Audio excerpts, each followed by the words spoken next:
Hey everyone, welcome back to the session 9 of the Heartful Leader Series, Outcomes, shifting from reacting to creating outcomes that matter.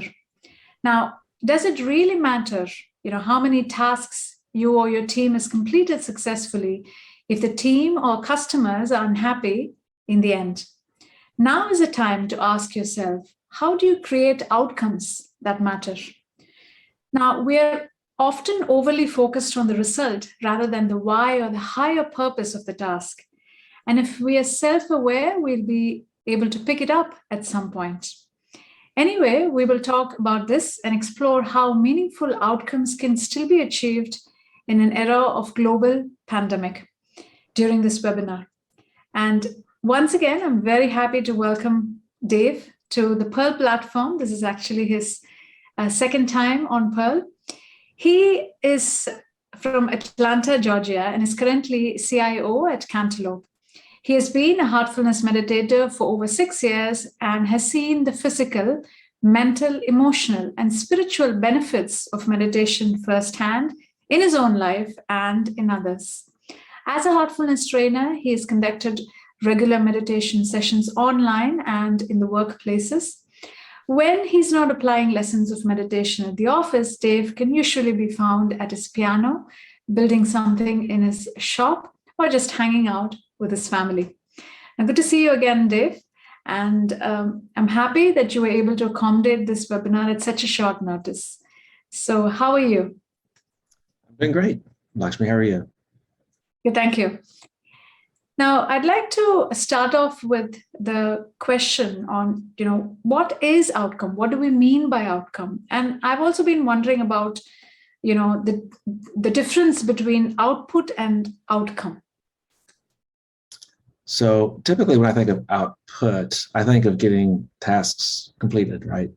And output's important, don't get me wrong. When I think of outcome, I think of that as a result that, you want that it's a major milestone. It moves the needle forward. It has a higher purpose. There's no saying of never confusing motion with progress. To me, a lot of output is just motion and getting things done. I picked up the kid, I dropped somebody off, I went to the grocery store, went by the bank, signed this, signed that, mailed something, got home, collapsed. And a lot of things got done, sure, but were they meaningful? And probably not meaningful. So to me, output is the things that we have to do every day, and they are components of outcomes, but the outcomes, those are the valuable things that last. Those are the durable results that usually move you forward, either in your career, in your school, in a meaningful way in your life. Awesome. So we could think of outcome as an objective or the purpose, right? Yes. And how important is it? Is it a good management strategy to be looking at the bigger picture or the outcome, in other words? That is always the better picture. It does us no good to deliver a product to our customers that isn't what they need, isn't what they asked for, isn't part of the strategy of your organization. It doesn't help you achieve the result that the market expects you to achieve. So it's far better, in my judgment, to look at the big picture, make sure that what you are delivering doesn't just check a box, it doesn't just cause motion, but actually causes the result that you intend to get. And usually it's an. And the purpose is to satisfy the customer, just make sure that we have met that purpose, right? Exactly right. That's the bigger picture.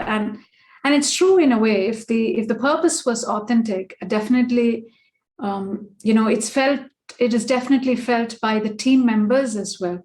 So I hear what you're saying. Now, and for people who are watching this webinar at the moment, just a quick housekeeping announcement that you're welcome to interact with us anytime during this session by sending in your questions to Dave through the comment section in the chat box. We would try and answer as many questions as possible as we go along. And so moving on, Dave. Now, we're humans and we all make errors. However, our natural reaction is to try to find ways to prevent humans from making those errors, right? Our work should instead be focusing on How are we going to improve the outcomes when such errors happen? Now, is it possible to react less and create an outcome in such situations, and especially in a dire situation when a mistake or an error has occurred? Well, actually, a very good question. Obviously, all humans are imperfect and will continue to make errors. Every one of us is born making errors, and every one of us will make more errors before all is said and done. So I think our trick, if you want outcomes to be meaningful and durable, is to look for ways to minimize those errors. And if we can be aware of ourselves, we can see the mistakes that we're going to make. We can be aware of the characteristics of others. The same kind of thing can happen. I'm a fan of various frameworks for looking at somebody and finding out where their strengths lie, where their skills go, and where their learning style or personality style goes. Some people are drivers, some people are influencers, some people are supporters. If you put the wrong person, if you put the person in a role that doesn't match up to his skill sets, he's going to feel like he's the wrong person for the job, and he's always going to be, he's going to make more errors than he should. Right. Mm-hmm. Now, could meaningful outcomes still be achieved in an era of global pandemics? What are your thoughts on that? They can, and they are. The hard part about it is, humans are social creatures, right? We all have ideas. We ideate, we solve problems, we get energy from each other in a social setting, usually at the office. Much harder to do those kinds of things over, say, a Zoom call where you have to schedule it. And, it's 8:15 right now. I check my watch, and it's 8:30. I have to run to another meeting. And I'm half tending to something that's happening because my email window's up to the side. And, it's very difficult for people to multitask these days. So the global pandemic has made it harder for that to happen, but you can still achieve the outcomes. And you do that through a bit of persistence, but you also, do that just by recognizing as a leader that you need to inspire people and make them feel positive about what they're doing. And then also give them some time to talk and to vent. Not every moment of every day must be scripted and productive. Right, nice. Now, how important is delegating and consulting with your team to achieve meaningful outcomes matter? That is very important. I talked earlier about having the right person in the right role. If I were going to delegate to somebody who is very social or an influencer or someone who's a driver, go conduct the pre-flight inspection, they're going to miss things. Their mindset is not one of that's attuned to details. If I were to send somebody who's very compliance oriented, thinking again about the DISC personality profile, those people are it's in their DNA. They'll read every line in the contract. They'll read every row on the spreadsheet, and they'll inspect every rivet on the plane as they walk around, maybe twice, completing their inspection because that's what they're supposed to do. So yeah, if you want to delegate, you need to delegate the right jobs to the right people, and being able to recognize people's strengths and weaknesses and tendencies, I think is critical to that. Like if suppose a person in your team, you've delegated a particular task and they don't have the particular skill set, do you believe that they can learn that skill set and still deliver a good outcome? Usually they can. Usually they can. If you're delegating to somebody who's like me, I'm a driver. I'm very big picture, 3 bullet points. Let's figure something out. We can go. I don't need to know every answer before I start. If I try to delegate that kind of a role that requires that kind of logic and processing to somebody who is very naturally and natively, a compliance person who's reading every line, and he'll be overwhelmed. He won't appreciate it. He will not be able to function fully, and that's not something that's easy to teach. Now, if I'm teaching somebody a skill, a soft skill or a method of conducting an inspection that will help you, yeah, in many cases, yes, you can teach those skills, absolutely. Right, and that awareness, a leader needs to have some sort of a self-awareness, right, in recognizing those things. Is that important in creating better outcomes as well? Oh, it's crucial. Yeah, when you think about delegating the right job to the right people, we as humans have a tendency to surround ourselves with people who think and operate, and in some cases even look and act like we do. And, drivers are very comfortable together, right? It's like, hey, I can do this. They're big pictures. They're ideating all the time. And sometimes you can get into a scenario where everybody on your team is too much like you, and you have gaps. You don't have what you need on the team. So being able to take a critical look at yourself. Yeah, exactly. Being able to take a critical look at yourself and thinking, oh my, I am missing. I need the guy that can read every line in the contract. I need that legal advice. I need a mind that can do that. Or I need the person that can really go through every line on the spreadsheet, for IRS reasons, for example, or audit support. If I take that on myself, I'm probably going to make a mistake. So if you want the outcome to be what you want it to be, it's important that you have the awareness, not only of yourself, but people around you, and you pair the right people with the right task. And emotional. Correct. I hear what you're saying actually. Now, how does meditation practices, facilitate becoming a visionary? That's always an interesting question. I don't think of myself, in any way, shape or form as a visionary. But I will say that those people who have great visions have great ideas. There's a few characteristics that we can learn from them. One of them is they watch other people, and they can take feedback from virtually anywhere and turn it into something you can build on. The other thing is that you can sit and be quiet, and sometimes your best ideas come when there's not, noise coming at you from every side, decisions to be made all the time. They actually plan time to be down, to be quiet, to be alone with their thoughts. That's where most of the great vision that at least I'm aware of have come from. So meditation I think it's one way to get to that place of quiet, where you can have that still small voice that you can listen to that gives you that, that inspirational message. And aha, what a great idea. Let's go do that.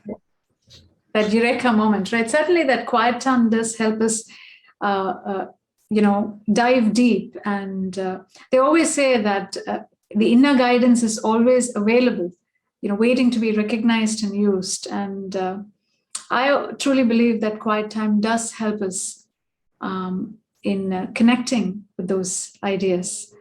Now, can you give us, a review of the heartfulness practices, showing how each can play in creating outcomes that matter? Explain the synergy of the practices working together. I know you've been practicing heartfulness meditation for over 6 years now, Dave. So, give us some examples, please. So if I were to try to train this topic, we would be here for a very long time. The heartfulness practices are fairly easy to get and practice and master. That you don't have to write books about them, but if you were to take them all together and then combine them, it would be very difficult to get it all out in a simple discussion format like this. But I can say there are a few practices that come to mind that really stand out, and they stood out for me. The first one obviously is meditating. We talked about, leaders and, the idea of getting vision, the idea of being self-aware. Well, meditation is a way to, again, shut out the noise, gives us an opportunity to look at ourselves, understand ourselves, be observers in our lives, in addition to participants. And once we understand what we're doing, we can understand what we're missing, what we need to go get, and then we can operate from that. So meditation is just generally a huge help. Stephen Covey once said that meditation is the thing which places the pause between the stimulus and the response, right? And we all have the constant biological stimulus response. Someone says something we don't like, we go from 0 to 60 very quickly. We react, we overreact, and we miss out, right? That person may have had a really good idea, but because of something that happened, we didn't hear it. So that brings you to the second thing, and that's cleaning. So heartfulness has a cleaning practice, which is a great way, practice a little bit every day. You can do it at night before bed. You can do it during the day at all points. You can do it while you're driving your car, once you have done it, long enough. But what cleaning does is it removes impressions that make you, think of it as an emotional memory. I don't like that guy because I don't know why. I just have a bad feeling about him. I don't like him. And now I've already set it up so that I'll never hear anything he has to say, no matter how good or useful it could be. And that's really underscored by the third thing I'm going to bring into this, which is, we have maxims in Heartfulness. And one of them is that we treat all of humanity as our brethren. We regard them as our brothers, treat them in that way. When you start looking at people with that lens of empathy and gratitude and love, right? When you start doing that, it becomes way easier to humanize someone that you don't like and start accepting them and listening to them. You don't have to agree with them, but you can still listen to them and process what they have to say. And if you want to achieve an outcome, you really do need all the voices. No leader has all the answers. We just don't. So you really need the input from everywhere. And Heartfulness really sets the stage very nicely for that all to come together. And you said it very beautifully, actually. No leaders have all the answers. And for that matter, anyone really. And I think these practices, the contemplative practices, do help us to become more humble in that sense and, treating everybody with love and respect. And I had one of the speakers earlier on in one of the sessions. He was mentioning, this was Balaji. He did mention in Amazon, these days, they have this concept of love, how to incorporate love in a workplace. I thought that was interesting because, the stories he shared around that was really did fit in for a leader or for anybody in that sense. So I think you've nicely set it up for the meditation session, Dave. Let's now welcome everybody who is watching the session today to join in. This will be a short session. Of course, it's just an experiential session, but you can later connect with us, right? To make heartfulness as part of your life. You can reach out to us by sending an email at pearl@heartfulness.org. Now, with that being said, I'd like you to experience the meditation session. It will be a guided session. So please join me, sit comfortably, and close your eyes.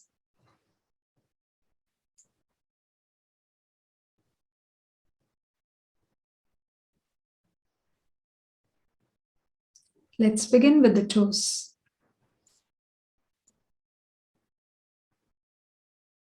Wiggle your toes. Now feel them relax.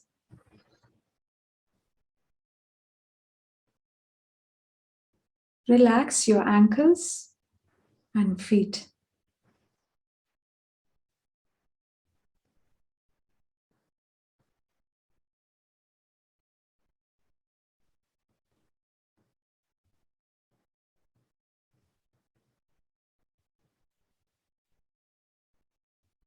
Feel the energy from the Mother Earth entering your legs, through the ankles, moving upwards, relaxing the calf muscles, knees, thighs, and hips.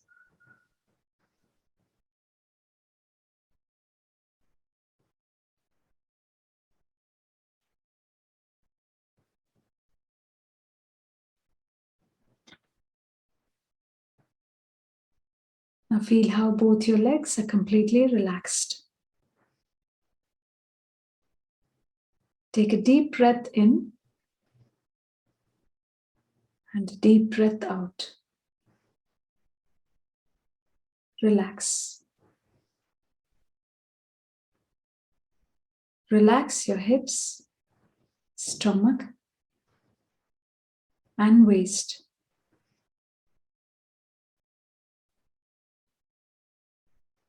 Breathe in. Breathe out.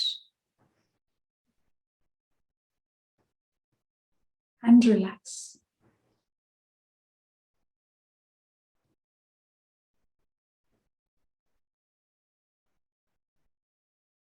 Now feel the energy in your back.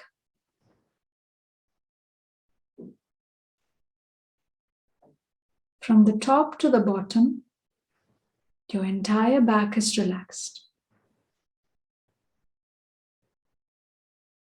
Breathe in. Breathe out. and relax.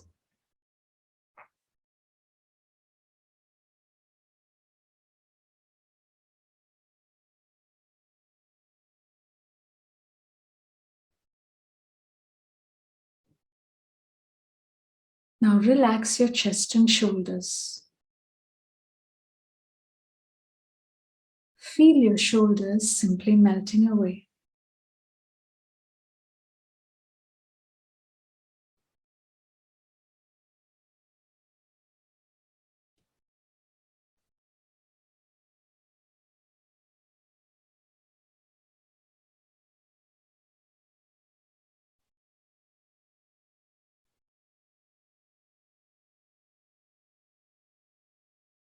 Now let the energy flow into your arms, relaxing the upper arms, lower arms, hands, all the way to the tip of the fingers.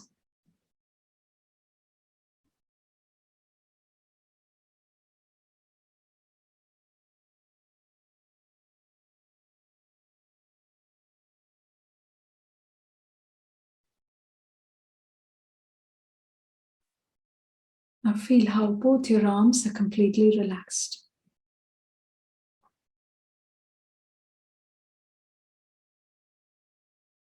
Now relax your neck muscles.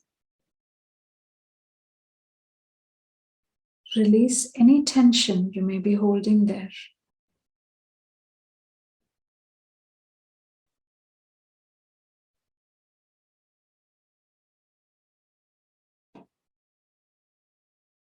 Now the energy is gently moving into your face, relaxing the jaw, mouth, nose, cheeks, earlobes, eyes, forehead, all the way to the top of the head.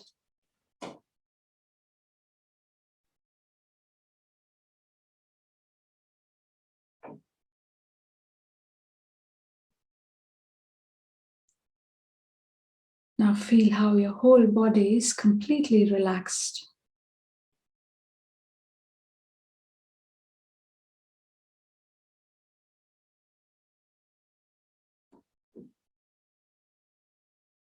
Now gently draw your attention to the heart.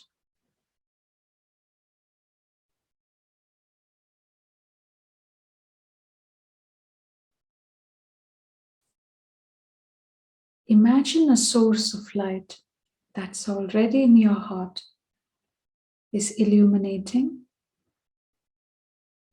and gently pulling your attention inwards.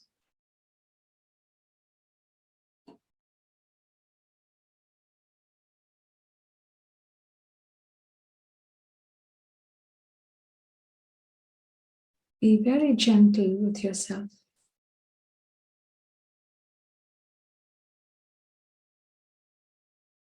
If you have distracting thoughts, gently brush them aside and treat them as passing clouds.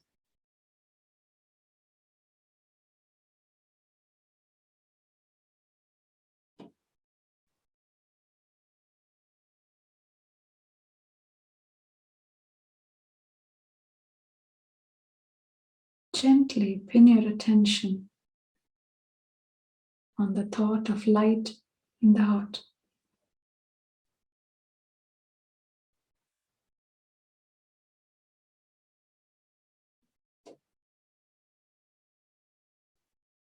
Remain still and quiet for a couple more minutes.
Gently open your eyes and come back to the present moment.